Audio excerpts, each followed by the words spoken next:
Welcome to our channel. Today we how to verify Outlook phishing protection and safe sender lists step by step clearly. Open Microsoft Outlook on your computer. Navigate to the File tab located in the top left corner.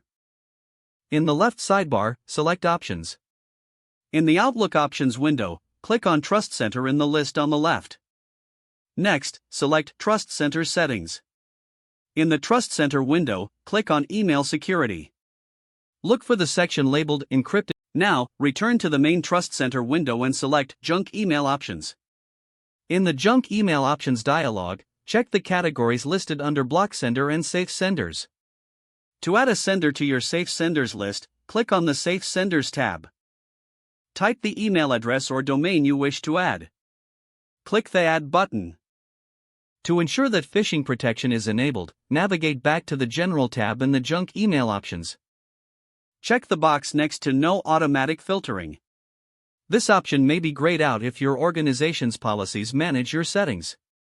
Once you have verified all your settings, click OK to close the Junk Email Options window. Then, click OK again to exit the Trust Center. Finally, close the Outlook Options window. Your Outlook phishing protection and safe sender lists are now verified. If the page does not load, refresh the browser or try again in a private or incognito window. Make sure you are using the correct email address, then retype it carefully to avoid small typos. If your password is not accepted, use the reset option and create a new strong password you can remember. Check your spam folder for verification or security emails, then complete any requested confirmation steps. Enable two-factor authentication if available to improve account security and reduce unauthorized access risk.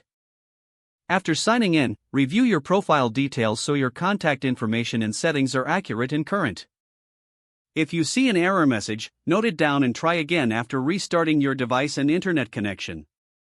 Log out when you finish, especially on shared devices, to keep your account and payment information secure. If the page does not load, refresh the browser or try again in a private or incognito window. Make sure you are using the correct email address, then retype it carefully to avoid small typos. If your password is not accepted, use the reset option and create a new strong password you can remember. Check your spam folder for verification or security emails, then complete any requested confirmation steps. Enable two-factor authentication if available to improve account security and reduce unauthorized access risk. After signing in, review your profile details so your contact information and settings are accurate and current. If you see an error message, note it down and try again after restarting your device and internet connection. Don't forget to like this video and subscribe to our channel for more step-by-step tech guides.